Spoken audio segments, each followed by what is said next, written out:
Assalamualaikum warahmatullahi wabarakatuh. Waalaikumsalam warahmatullahi wabarakatuh. Perkenalkan, nama saya Emata Dani dengan NIM 2721002. Dosen pengampu Bu Devi Novalia MPD. Di sini saya akan menjelaskan materi tentang evolusi. Yang akan dibahas yang pertama adalah definisi, yang kedua teori-teori evolusi, yang ketiga bukti-buktinya, dan yang keempat mekanisme. Oke, yang pertama, apa itu definisi evolusi? Evolusi itu adalah cabangan ilmu biologi yang di dalamnya mempelajari tentang asal-usul sejarah biologi makhluk hidup serta hubungan genetik antara makhluk hidup satu dengan yang lainnya. Nah, di sini adalah evolusi pemotongan. Katanya evolusi pemotongan ini dari kera, padahal evolusi ini luas, mulai dari pembentukan makhluk hidup pertama kali. Jadi evolusi ini dapat diartikan sebagai perubahan yang dialami secara perlahan dan dalamnya jangka waktu yang lama. Setelah itu teori-teori evolusi. Ada beberapa macam teori yang saya ambil, ada 5. Yang pertama, teori katastrofisme, yaitu dia menyebutkan evolusi ini keanekaragaman yang muncul dan punahnya makhluk hidup disebabkan oleh bencana alam. Setelah itu, teori ini dikenal oleh George Cuvier pada tahun 1756 sampai 1832. Dia itu seseorang ahli paleontologi atau ilmu fosil. Yang kedua, teori dari Lamarck, yaitu dia menyebutkan evolusi ini juga dikenal dengan teori perubahan yang terwariskan secara genetik. Lamarck juga memperkenalkan bahwa sifat fenotip yang terbentuk karena adaptasi terhadap lingkungan dapat diwariskan secara genetik. Oke, yang ketiga adalah percobaan August Weismann. Dia ini bertentangan dengan teori Lamarck. Weismann ini melakukan aktivitas memotong ekor tikus jantan dan betina. Ini ekor tikus jantan dan betina. Setelah itu kemudian ia kawinkan dan keturunannya berekor panjang. Jadi dia memotong ekor jantan betina seperti ini. Ini ekor ini.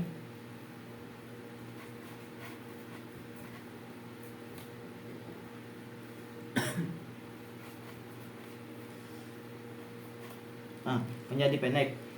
Tetapi hasil setelah dikawinkan, hasilnya itu tikusnya itu ekornya panjang. Dia telah melakukan percobaan ini hingga 21 generasi dan keturunannya yang dihasilkan berekor panjang.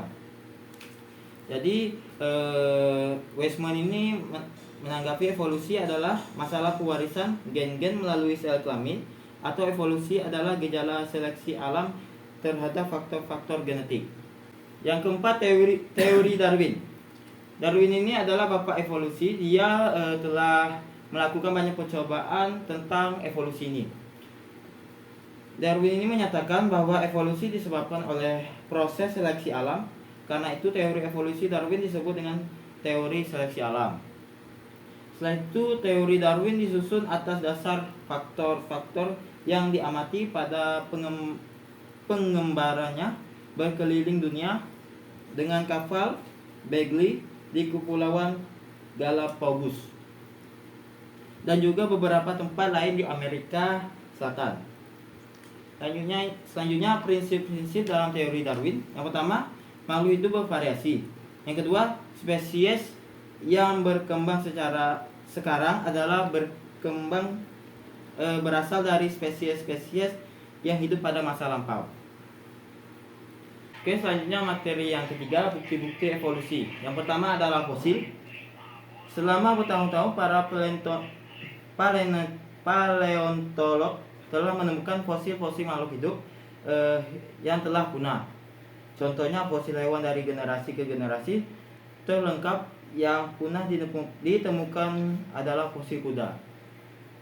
Selanjutnya, homologi organ. Persamaan struktur organ-organ hewan berbeda spesies menunjukkan bahwa hewan-hewan tersebut memiliki asal-usul nenek moyang yang sama. Selanjutnya struktur tubuh dengan fungsi berbeda tetapi memiliki asal-usul bentuk yang sama disebut homolog. Yang ketiga adalah embriologi.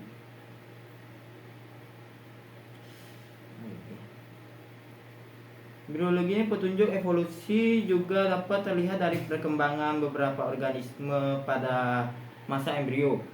Selanjutnya, organisme yang kekerabatannya dekat biasanya sulit dibedakan pada tahap embrionya. Selanjutnya, biokimia, fisiologi, dan genetik. Kode genetik yang sama menunjukkan bahwa semua makhluk hidup berasal dari organisme yang memiliki kode genetik yang sama. Setelah itu, proses fisiologi yang terjadi di dalam sel. Semua organisme memiliki kesamaan, seperti respirasi sel, sintesis protein, dan sintesis DNA. Selanjutnya, organisme yang memiliki kekerabatan yang dekat biasanya memiliki banyak kesamaan dan susunan asam amino. Dan yang terakhir, seleksi alam yang teramati. Pada awal 1850 di Inggris, lebih banyak ngengat atau biston betulando bersayap putih. Setelah revolusi industri, yaitu tahun 1900-an, lebih banyak ngengat bersayap hitam. Selanjutnya, materi tentang mekanisme evolusi. Yang pertama, mutasi.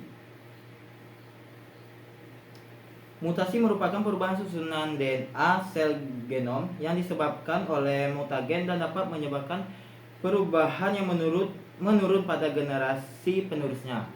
Selanjutnya, seleksi alam.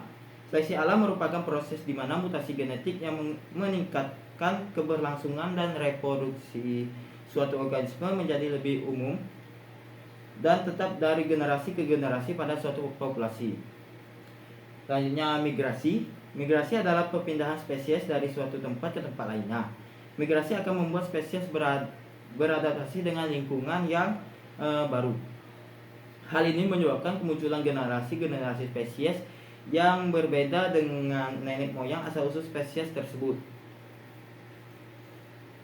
Selanjutnya, rekombinasi gen. Rekombinasi gen ini terjadi karena adanya perkawinan silang. Perkawinan silang memunculkan variasi spesies baru. Dan yang terakhir adalah genetic drift. Genetic drift merupakan perubahan dalam frekuensi alel suatu kumpulan gen yang terjadi secara acak dari populasi yang terisolasi. Sekian penjelasan materi tentang evolusi dari saya. Saya akhiri. Assalamualaikum warahmatullahi wabarakatuh.